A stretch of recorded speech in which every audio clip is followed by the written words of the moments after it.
और बड़ी खबर आपको बता दें, अमेरिकी वॉरशिप जॉर्ज वॉशिंगटन की अरब सागर में एंट्री हो गई है। ये बड़ी जानकारी सामने आई है। 250 दिन से तैनात यूएसएस अब्राहम लिंकन की जगह ली है इसने। अब चीन के पास कोई अमेरिकी एयरक्राफ्ट नहीं। लिंकन पर तैनात अमेरिकी सैनिक लंबे समय से ड्यूटी पर थे।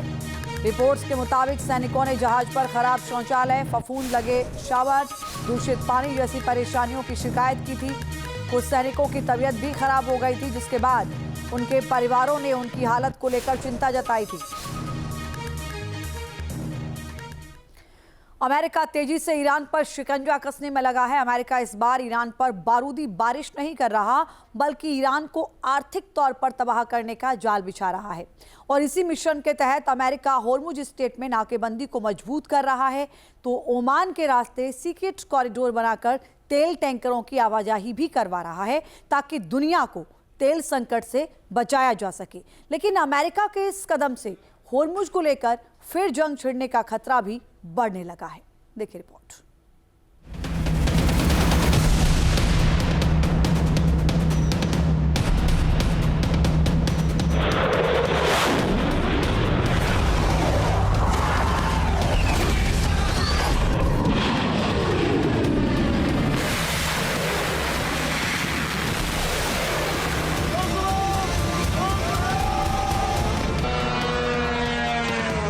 सज रहा है महायुद्ध का मैदान।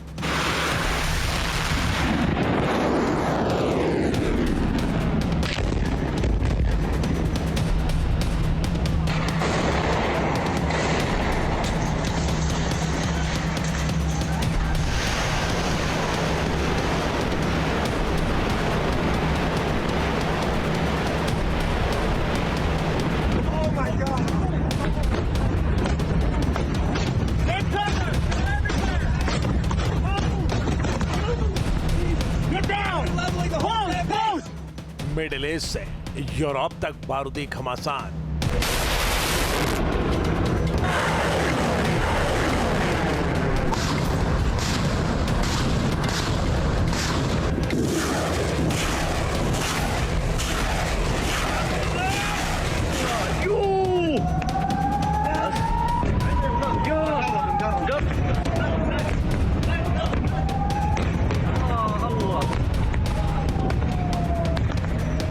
आईआरजीसी का सबसे विनाशकारी एक्शन।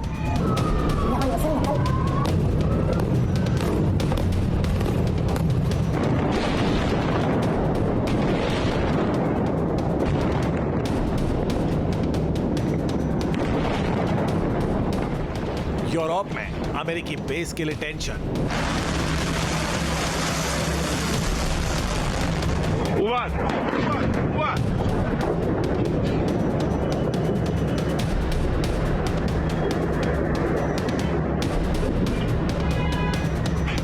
न्यूक्लियर हथियार बना रहा है ईरान।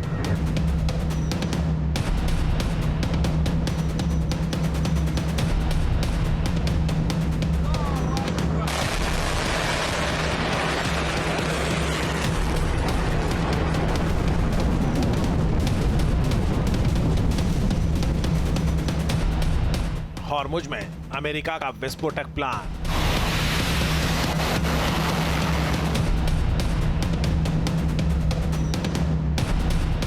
अमेरिका और ईरान के बीच जारी तनाव महायुद्ध की शक्ल अख्तियार कर सकता है।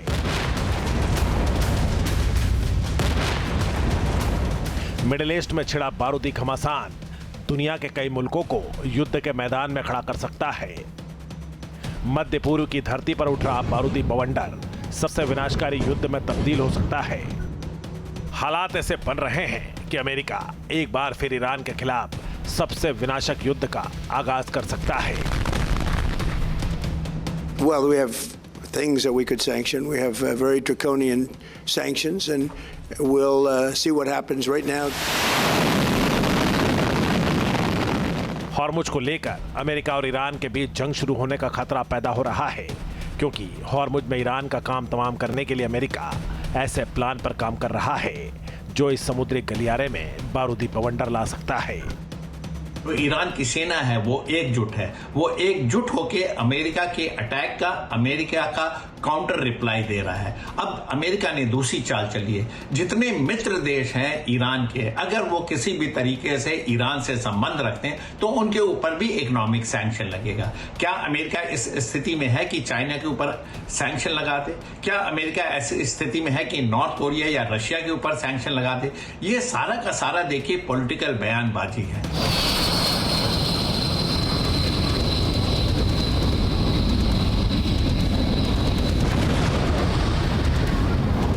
ऐसे में अगर अमेरिका ने ईरान पर हमला तेज किया तो ईरान भी पूरी ताकत से जवाब देने के लिए रेडी है। मिडिल ईस्ट के इधर अब ईरान के निशाने पर है यूरोप में अमेरिका के सैन्य ठिकाने। ये सैन्य बेस कौन कौन से हैं आपको बताएंगे, और अगर ईरान ने यूरोप में अमेरिकी ठिकानों पर निशाना साध दिया तो इसका अंजाम क्या होगा, इसकी भी बात करेंगे। तो साथ ही हॉर्मुज में कैसे अमेरिका चक्रव्यूह की रचना करके ईरान पर शिकंजा कस रहा है, ये भी बताएंगे। तो आप बने रहिए न्यूज़ नेशन के साथ। अमेरिका और ईरान के बीच तनाव में जरा सी भी कमी नहीं आ रही है। होर्मुज स्ट्रेट को लेकर दोनों देश एक बार फिर से जंग में उतर सकते हैं। ऐसे में अमेरिका और ईरान दोनों माइंड गेम के जरिए दबाव की रणनीति अपना रहे हैं। अमेरिका के खिलाफ ईरान ने नया वॉर मैप तैयार किया और इस बार ईरान के निशाने पर यूरोप में मौजूद अमेरिका के सैन्य ठिकाने।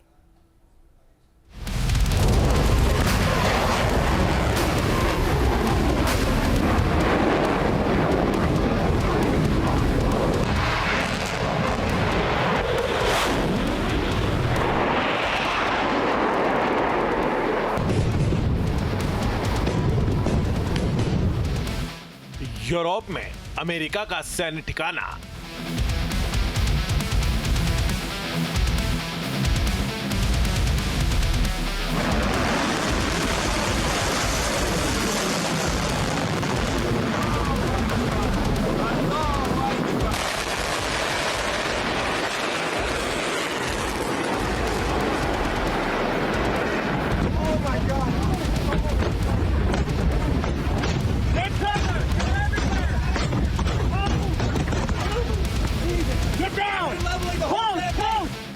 ईरान लगा सकता है निशाना।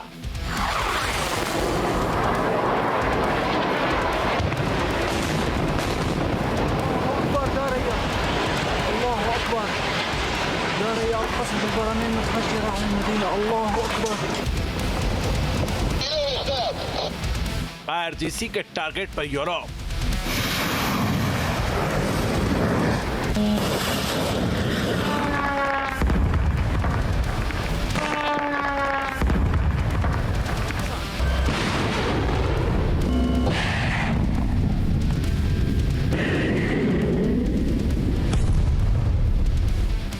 अमेरिका के खेमे में भयानक खौफ।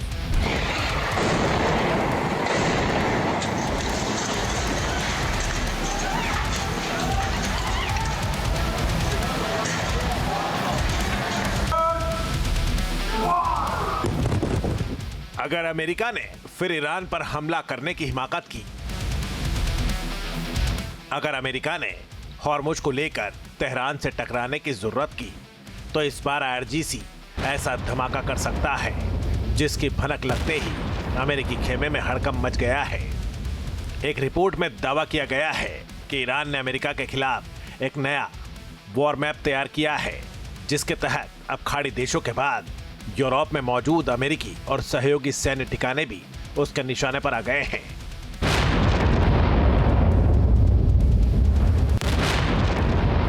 यूरोप में अमेरिका के ये ठिकाने कौन कौन से हैं जहां युद्ध होने की स्थिति में ईरान निशाना साध सकता है, ये भी जान लीजिए। ईरान का निशाना बन सकता है बुल्गारिया का बेजमेर एयरबेस। बुल्गारिया ने हाल ही में अमेरिकी रिफ्यूलिंग विमानों को अपने इस बेस का इस्तेमाल करने की मंजूरी दी है, जिसके बाद ये ईरान की टारगेट लिस्ट में सबसे ऊपर आ गया है। इसके अलावा IRGC के टारगेट पर है साइप्रस में ब्रिटिश एयरबेस। इस साल मार्च में यहाँ एक ड्रोन हमला हुआ था और ईरान फिर इस बेस पर हमला कर सकता है। यदि ईरान की इस्लामिक रिजीम यूरोपीय देशों के अमेरिकी बेसेस को टारगेट करेगी, यूरोपीय देशों को टारगेट करेगी, तो फिर इस युद्ध का जो फर्दर एस्केलेशन है वो होगा। और फिर ऐसे स्थिति में जो यूरोप के जो राष्ट्र हैं वो इस युद्ध में उतर सकते हैं, वो युद्ध में शामिल हो सकते हैं, जो कि ईरान की इस्लामिक रिजीम के लिए उसके पतन का कारण बनेगा। अभी तक तो यूनाइटेड स्टेट्स ऑफ अमेरिका ही वो लड़ाई लड़ रहा है, लेकिन यूरोप के देश भी अगर ईरानियन निशाने पर आते हैं तो वो यूरोप के जो देश हैं वो यूनाइटेड स्टेट्स ऑफ अमेरिका के साथ युद्ध में ईरान के विरुद्ध उतर सकते हैं, और ये ईरान के इस्लामिक रिजीम के उसके अवश्यंभावी जो पतन का कारण बन सकता है। ईरान के पास मध्य पूर्व में मिसाइलों का सबसे बड़ा और सबसे एडवांस जखीरा है। उसकी कई बैलिस्टिक मिसाइलें और ड्रोन सीधे यूरोप तक हमला करने की क्षमता रखते हैं। Khorramshahr missile, Shahab missile, Sejjil missile और शाहिद ड्रोन, ये ईरान के ऐसे हथियार हैं जो यूरोप में अमेरिकी और पश्चिमी ठिकानों को निशाना बना सकते हैं। निस्संदेह ईरान के जखीरे में ऐसे लॉन्ग रेंज मिसाइल्स और ड्रोन्स मौजूद हैं जिनके के माध्यम से वो यूरोपीय देशों के अमेरिकी जो बेस हैं उनको टारगेट कर सकता है। और ईरान की जो खुर्रमशहर जो मिसाइल्स हैं, शहाब सीरीज की जो लॉन्ग रेंज बैलिस्टिक मिसाइल्स हैं, अन्य जो उसके बैलिस्टिक मिसाइल्स ड्रोन्स हैं और शाहिद जो ड्रोन्स हैं, उनके माध्यम से वो अनेकों अमेरिकी बेसिस को वो टारगेट करने की कोशिश कर सकता है जो कि यूरोपीय देशों में है। IRGC की खुर्रमशहर 4 मिसाइल अमेरिका के लिए सबसे बड़ा खतरा है। इसे खैबर के नाम से भी जाना जाता है। यह मिसाइल अपने दुश्मनों पर 2000 किलोमीटर तक वार करती है। यह वायुमंडल के बाहर 16 मैक और अंदर 8 मैक की गति तक उड़ान भर सकती है। ये 1500 किलोग्राम विस्फोटक ले जाने में सक्षम है।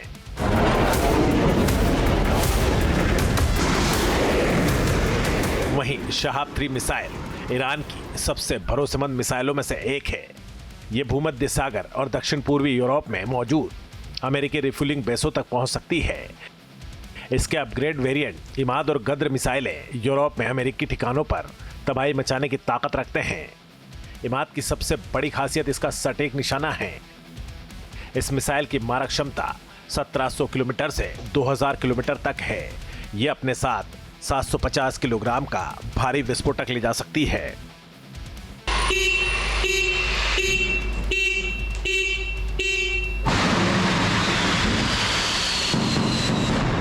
इसे ट्रकों पर लादकर कहीं से भी अचानक फायर किया जा सकता है और यह मिसाइल आखिरी पलों में रास्ता बदल सकती है। इसलिए यह दुश्मन के खिलाफ गेम चेंजर साबित हो सकती है। यूरोप में अमेरिकी ठिकानों के लिए सबसे बड़ा खतरा है सज्जिल मिसाइल। यह लहराती हुई जाती है और चुन चुन कर दुश्मन के ठिकानों का सफाया कर देती है। इसके एडवांस वर्जन सज्जिल 2 की मारक क्षमता 2000 से 2500 किलोमीटर तक है। यह अपने साथ 7 क्विंटल का पेलोड ले जा सकती है। सज्जिल 2 पारंपरिक के साथ साथ परमाणु हथियार ले जाने में भी सक्षम है। इस मिसाइल को इंटरसेप्ट करना बेहद मुश्किल है क्योंकि यह दुश्मन के रडार सिस्टम को चकमा देने में माहिर है। वहीं ईरान की सबसे बड़ी ताकत माने जाते हैं शाहिद सीरीज के विनाशकारी ड्रोन। इसमें भी शाहिद 136 ड्रोन सबसे बड़ा खतरा है। ईरान ने शाहिद 136 ड्रोन को 2021 में इस्लामिक रिवोल्यूशनरी गार्ड कॉर्प्स को सौंपा था। इसे लोइटरिंग, सुसाइड स्टाइल या कामिकेज यूएई के तौर पर डिजाइन किया गया है। इसकी उड़ान रेंज 1300 किलोमीटर से लेकर 2500 किलोमीटर तक है। इसमें 40 किलोग्राम का वॉरहेड लगाया जा सकता है। यह पूरी तरह से हमलावर ड्रोन है। इसके अलावा भी ईरान के पास जेट पावर ड्रोन की फौज है जो युद्ध होने की स्थिति में तबाही मचा सकते हैं।